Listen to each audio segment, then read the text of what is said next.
The laughter echoed through the roadside diner as a group of cocky young men mocked the lone old trucker at the counter. They saw nothing but a worn-out, grizzled man in a faded jacket sipping black coffee. What they didn't realize was that beneath that weathered exterior lay a past forged in war, discipline, and survival. Their taunts grew louder until he spoke, revealing a truth that made the blood drain from their faces. Before we continue, have you ever underestimated someone, only to be shocked by what they were capable of? Share your story in the comments. Don't forget to like and subscribe for more incredible tales. The diner was the kind of place time had forgotten, an old roadside stop with flickering neon signs and a jukebox that hadn't worked in years. The smell of sizzling bacon and fresh coffee filled the air, mingling with the faint scent of diesel from the trucks parked outside. It was a quiet evening, just past sundown, with the hum of the highway stretching into the night. At a corner booth, an old man sat alone, stirring his coffee absent-mindedly. He was weathered, his face lined with years of experience, his beard peppered with gray. A battered trucker's cap sat low over his eyes, the fabric faded and worn. His denim jacket bore the scars of a lifetime on the road, frayed cuffs, grease stains, and patches that hinted at places he had been. The name embroidered on his shirt read Sam, but no one in the diner really knew who he was, nor did they ask. To most, Sam was just another trucker passing through. He didn't talk much, didn't draw attention to himself. He ate his meals in peace, paid in cash, and disappeared back onto the highway. But tonight, something was different. The door swung open with a loud creak, and in walked a group of young men. 5 of them, dressed in leather jackets and ripped jeans, their laughter loud enough to turn a few heads. Locals, by the looks of them, probably fresh out of high school, full of arrogance and the kind of youthful invincibility that came from never having seen the real world. They strutted in like they owned the place, taking up space, slapping each other on the back, making crude jokes as they slid into a booth near Sam. One of them, a tall, cocky kid with slicked-back hair, nudged his buddy and motioned toward the old trucker. "Check out the fossil," he snickered just loud enough for Sam to hear. "Bet he hasn't seen action since black and white TV." The others chuckled, emboldened by their numbers. Sam didn't react. He simply sipped his coffee, his fingers wrapped around the warm ceramic cup. He had heard it all before. The remarks, the jokes, the assumptions. It wasn't the first time some kids thought they could size him up based on his age. He had nothing to prove and no reason to entertain their mockery. But the young men weren't done. One of them, a lean kid with sharp features, drummed his fingers against the table and smirked. "Hey, old man, that your rig outside?" he asked, nodding toward the long-haul truck parked beneath the diner's buzzing fluorescent lights. Sam glanced up, his steel-blue eyes calm but assessing. He gave a slow nod. "Bet you're just some washed-up driver, huh?" the kid continued, "spending your last years hauling cargo 'cause you got nothing else." The laughter grew louder. A few other diners looked over, some shaking their heads in disapproval, but no one said anything. Sam could feel the weight of the room shift, the air thick with unspoken tension. The leader of the group leaned forward, grinning. "Come on, Grandpa, tell us a story. Bet you got some wild tales from the road, huh? Or were you always this boring?" Sam sighed, placing his coffee cup down with deliberate care. He wasn't the type to engage in meaningless arguments, but there was a fine line between harmless jokes and outright disrespect. And these boys? They were about to learn that the quietest men often had the loudest stories. One of them, getting impatient, reached forward and grabbed Sam's cap right off his head. "Let's see what we got here. Oh, damn! Look at this," he whistled, holding it up.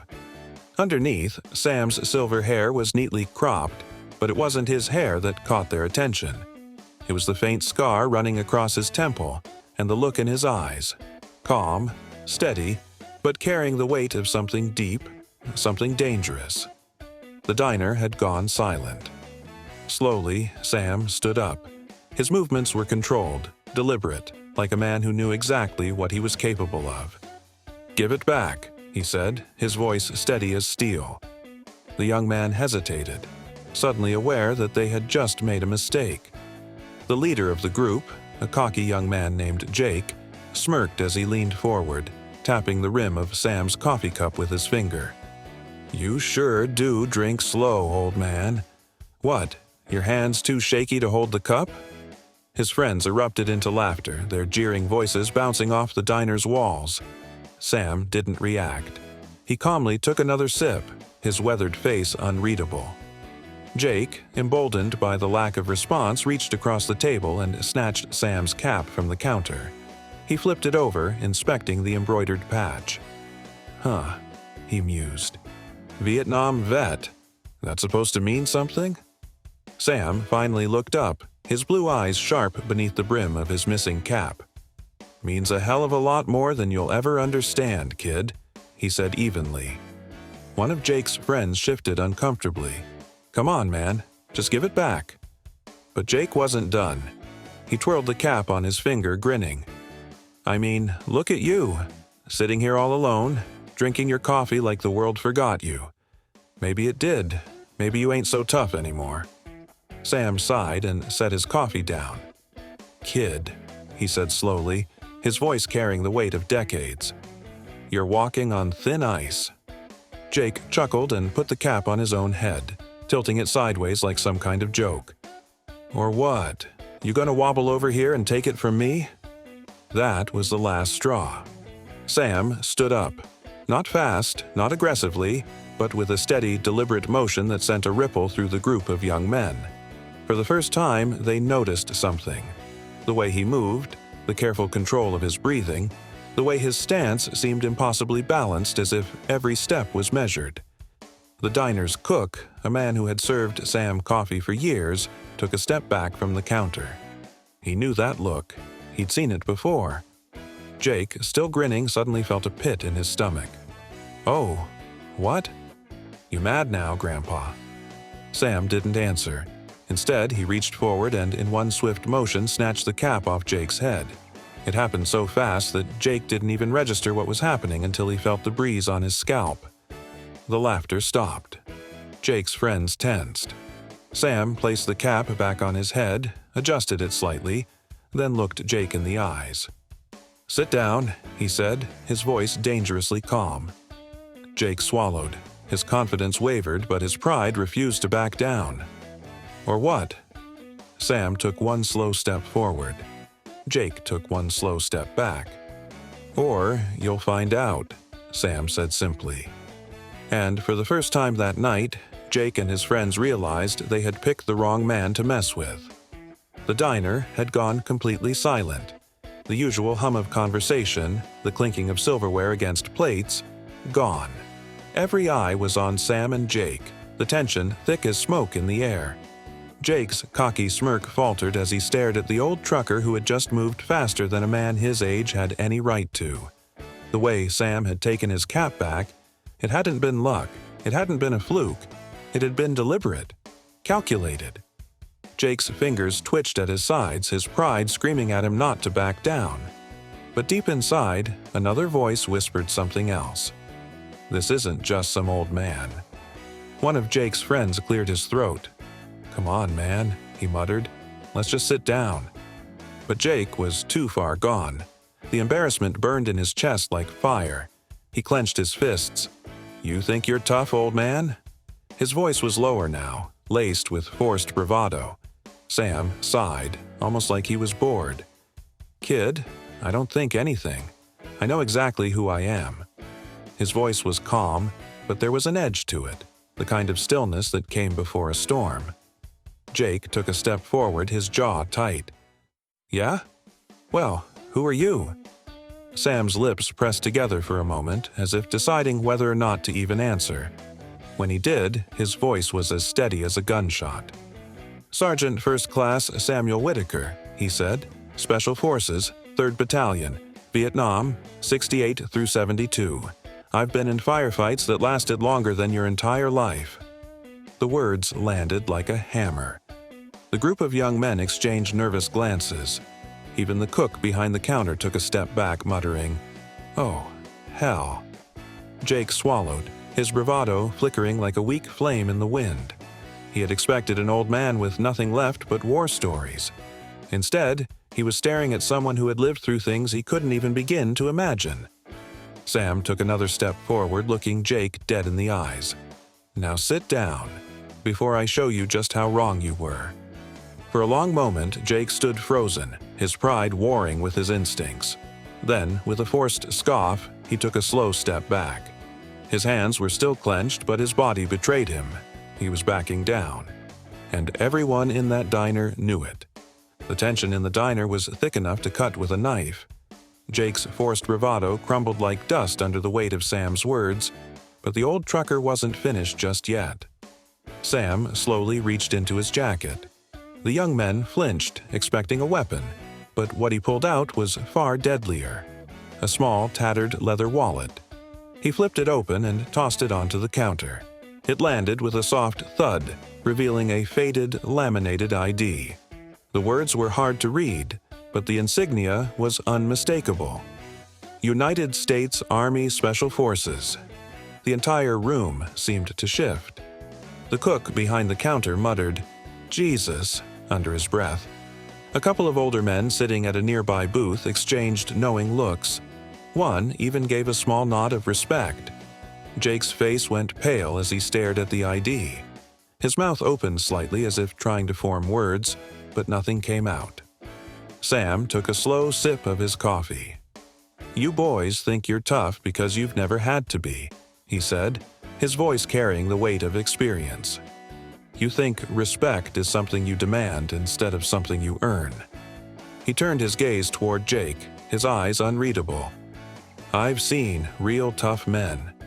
Men who didn't make it home.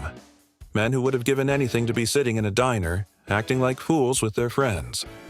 He leaned in slightly, his voice dropping to a near whisper. "You don't impress me, son. You just remind me of how lucky you are." Jake's friends started shifting uncomfortably, the reality of the situation finally settling in. One of them mumbled, "Let's go, man. We're done here." Jake stood frozen, his ego and reality colliding in a way he'd never experienced before. Finally, after what felt like an eternity, he reached out and picked up the ID from the counter. His fingers brushed over the worn edges, feeling the years of service ingrained in the leather. Then, with a shaky breath, he placed it back down and stepped away. His voice cracked. He cleared his throat. "I didn't know." Sam gave a small nod. "That's the first smart thing you've said all night." The group of young men turned, shuffling awkwardly toward the door. As they left, the diner seemed to exhale, the air losing its electric charge. Sam took his wallet and tucked it back into his jacket. He glanced at the cook. "Can I get a refill?" The cook grinned, shaking his head. "Hell, you can have the whole pot, Sergeant." A few of the older patrons chuckled, lifting their coffee cups in silent respect. Outside, Jake and his friends stood in the parking lot, silent. Finally, one of them muttered, "Damn. Dude." Jake let out a slow breath. "Yeah." He looked back through the diner window, watching Sam sip his coffee like nothing had happened. For the first time in his life, Jake felt truly small. But more than that, he felt like he had just learned something he'd never forget. Jake sat on the hood of his car in the diner parking lot, staring at the neon glow of the sign flickering in the night. His friends lingered nearby, their earlier arrogance replaced by an awkward silence. No one knew what to say after what had just happened. The air had shifted, heavy with unspoken thoughts. He had walked into the diner thinking he was untouchable.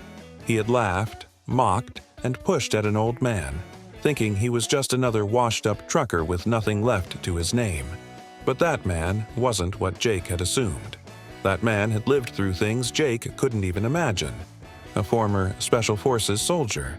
A veteran who had likely faced more danger in a single day than Jake had in his entire life. Jake let out a long breath, rubbing his hands over his face. He felt sick, but not in the way he did after a bad fight or a rough night of drinking. This was something deeper, a sickness in his gut that came from knowing he had been wrong.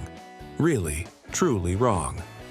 "You good, man," one of his friends muttered. Jake didn't answer right away. His mind replayed everything Sam had said. You think respect is something you demand instead of something you earn.